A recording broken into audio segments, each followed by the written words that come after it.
जनसंख्या नियंत्रण कर बने देशभक्त। आज के जिंदगी का फलसफा को समझिए। जनसंख्या वृद्धि का ग्राफ बढ़ता जा रहा है और इंसान अकेले में ही धंसता जा रहा है। दरिंदगी रुक नहीं रही बेटियों पर। यहाँ अभियान बेटी बचाओ बेटी पढ़ाओ चलता जा रहा है। गजब की राजनीति, गजब के नेता हैं। पिछले वादे अधूरे पर नए वादे करते जा रहे हैं। माँ बाप के तीन तीन बेटे, एक से बढ़कर एक। बुढ़ापा फिर भी लाचारी में कटता जा रहा है। सब बैठे थे साथ में कुछ वक्त बिताने के लिए, पर हाथ में सबके मोबाइल चलता जा रहा है। कुछ तो निवारण होगा इस समस्या का। डूबकर खुद में ही इंसान मरता जा रहा है। क्या ये सच्चाई है आज की? मुझे तो लगता है। आपको लगता है नहीं लगता है पता नहीं, लेकिन ऐसा है। मेरा कहना है हम दो और हमारे दो, यही पाठ अपनाओ और अपने जीवन को विकास की ओर ले जाओ। हिंदू हो या मुसलमान, एक परिवार दो संतान। जनसंख्या वृद्धि के वजह से आपको भी पता है कि आज हमारे देश अन्य देशों की तुलना में उतना विकास नहीं कर पा रहा है, क्योंकि इससे न केवल बेरोजगारी की समस्या बढ़ रही है, आर्थिक मंदी, व्यापार, विकास और विस्तार की गतिविधियां जरूरत से ज़्यादा धीमी होती जा रही। वन, जंगल, वनस्पतियां, जल संसाधन समेत तमाम प्राकृतिक संसाधनों का भी जमकर हनन हो रहा है। बल्कि खाद्य उत्पाद और वितरण भी जनसंख्या के बराबर करने में काफ़ी मुश्किलें पैदा हो रही है। वही इसकी वजह से महंगाई भी 7वें आसमान पर पहुंच गई है, जिससे लोगों को अपना पेट पालना तो मुश्किल हो ही गया है, साथ ही कई जगह तो गरीबी की वजह से लोग भूखमरी तक का शिकार हो रहे हैं। जनसंख्या वृद्धि आज हमारे देश में एक विकराल समस्या का रूप धारण करती जा रही है। अगर इस पर जल्द ही रोक नहीं लगाई गई तो वो दिन दूर नहीं जब धरती पर पैर रखने के लिए भी जगह नहीं बचेगी और जीवन जीने के लिए पर्याप्त संसाधनों की कमी हो जाएगी, जिससे लोग भूखमरी का शिकार होंगे। मुझे याद है पिछले 15 अगस्त को स्वतंत्रता दिवस के अवसर पर प्रधानमंत्री नरेंद्र मोदी ने अपने संबोधन में देश की बढ़ती हुई जनसंख्या की चर्चा की और आने वाले समय में उसके गंभीर परिणाम की चेतावनी भी दी। प्रधानमंत्री ने इस पर गंभीर चिंता व्यक्त की और साथ ही कहा कि आने वाली पीढ़ी के लिए यह गंभीर चुनौती होगी। उन्होंने इसके लिए नीति बनाने पर जोर दिया। ऐसा नहीं कि यह पहली बार हुआ है। देश में आपातकाल के दौरान तात्कालिक प्रधानमंत्री इंदिरा गांधी ने नसबंदी का अभियान चलाया था, परंतु तब समस्या यह हुई थी कि लोगों का जबरन नसबंदी किया जा रहा था, जिसका पूरे देश में विरोध हुआ। तब इंदिरा गांधी को अपने सत्ता पर भी गंवानी पड़ी थी। प्रधानमंत्री नरेंद्र मोदी की चिंता जायज है। देश की बढ़ती हुई जनसंख्या यह इशारा कर रही है कि आने वाली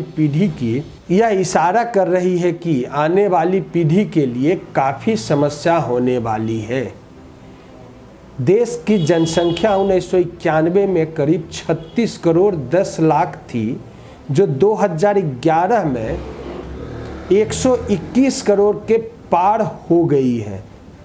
संयुक्त राष्ट्र की एक रिपोर्ट बताती है कि यदि हमारे देश में जनसंख्या वृद्धि की यही रफ्तार रही तो 2027 तक जनसंख्या के मामले में हम चीन से आगे निकल जाएंगे।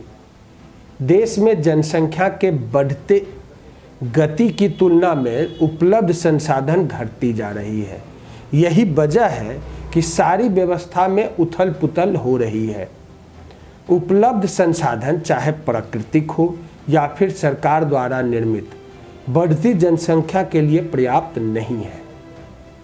बढ़ती जनसंख्या के लिए दिनों दिन जमीन घट रही है, आसमान घट रहा है, जल घट रहे हैं, शुद्ध हवा घट रही है, सारे के सारे प्राकृतिक संसाधन घट रहे हैं। बेरोजगारी, ट्रैफिक, प्रदूषण, तरह तरह की बीमारियां सहित कई अन्य समस्याएं उत्पन्न हो रही है। वो तो अलग से देश की तेज गति से बढ़ती हुई जनसंख्या ने सोचने पर मजबूर कर दिया है कि यदि इसी तरह से तत्काल नियंत्रण नहीं किया गया तो फिर आगे क्या होगा। आपातकाल के दौरान तात्कालिक सरकार ने जो तरीका अपनाया था उसे कहीं से भी जायज नहीं कहा जा सकता, परंतु उसके बाद जिस तेजी से जनसंख्या बढ़ी, लोगों ने जिस तेजी से जनसंख्या को बढ़ाने में अपना योगदान दिया, उसे भी जायज नहीं कहा जा सकता। एक बार फिर से आने वाली पीढ़ी के बेहतरी के लिए, देश के समुचित विकास के लिए, जनसंख्या को नियंत्रित करने के लिए एक सही नीति बनाने की आवश्यकता है। वो चाहे कानून बनाकर या कानून का भय दिखाकर विभिन्न सरकारी योजनाओं में 2 से अधिक बच्चे वाले परिवारों को लाभ से वंचित करके, किसी भी प्रकार के चुनाव में खड़े नहीं होने देने के कानून बनाकर, या फिर लोगों को जागरूक करके ही हो सकता है। साथ ही साथ समाज के ऐसे लोगों को प्रोत्साहित करके हम जनसंख्या नियंत्रित कर सकते हैं। जिसके एक ही बच्चे हैं उससे बच्चों और ऐसे अभिभावकों को जनसंख्या नियंत्रण हेतु अभियान के प्रचार से जोड़कर, ऐसे लोगों को पोस्टर लगाकर, उन्हें सामाजिक स्तर पर सम्मानित करके, ऐसे लोगों को विभिन्न योजनाओं में प्राथमिकता देकर, ऐसे लोगों को आरक्षण का लाभ देकर, और भी कई तरीके हैं जिससे लोगों को एक बच्चे के लिए प्रोत्साहित किया जा सकता है। आरक्षण नीति से ऐसे लोगों को हटाकर जिनके 2 से ज़्यादा बच्चे हैं, हम काफ़ी हद तक तेजी गति से बढ़ती हुई जनसंख्या पर काबू कर सकते हैं। ये मेरी राय है। देश में जनसंख्या विस्फोट की एक प्रमुख वजह है अशिक्षा। ऐसा देखा जा रहा है कि शिक्षित समाज की तुलना में अशिक्षित लोगों में बच्चा पैदा करने की दर काफ़ी अधिक है। हमारी सरकार को इस प्रमुख समस्या पर गौर करना चाहिए, क्योंकि बगैर लोगों को शिक्षित किए हुए हम अपनी बात उन्हें नहीं समझा सकते और ना ही वो जनसंख्या विस्फोट के घातक परिणाम को समझ सकते। जनसंख्या नियंत्रण को किसी भी धर्म विशेष से जोड़ना भी गलत है। कुछ राजनीतिक दल महज वोट की राजनीति के लिए इस तरह की बातें करते हैं जो नहीं होनी चाहिए। यह गलत है और सरासर गलत है। प्रधानमंत्री नरेंद्र मोदी ने छोटे परिवार रखने को भी देशभक्ति कहा है, जो सच ही है। देशभक्ति केवल सीमा पर युद्ध लड़ना ही नहीं होता। देशभक्ति दिखाने का मौका हर किसी को के पास है। हम देश के विकास में, देश के सम्मान के लिए कुछ भी करके देशभक्त हो सकते हैं। तो फिर देर किस बात की? आइए हम सब संकल्प लें कि हम छोटे परिवारों की पैरवी करें, ऐसे लोगों को प्रोत्साहित करें और दिखा दें कि हम सब सच्चे देशभक्त हैं। हमें बॉर्डर पर युद्ध लड़ने का मौका नहीं मिला तो क्या हुआ? हम जनसंख्या नियंत्रण कर देश के विकास में अपना योगदान देकर देशभक्ति को साबित कर सकते हैं।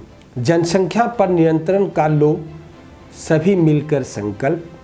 धरती को बेहतर बनाने का यह सबसे अच्छा है विकल्प। अगर नहीं करोगे जनसंख्या पर रोक लगाने का उपाय, तो होगा जीवन का विनाश ही विनाश। आज के लिए इतना ही। आप हमारे फेसबुक और यूट्यूब चैनल को यूं ही लाइक और सब्सक्राइब करते रहें। नमस्कार।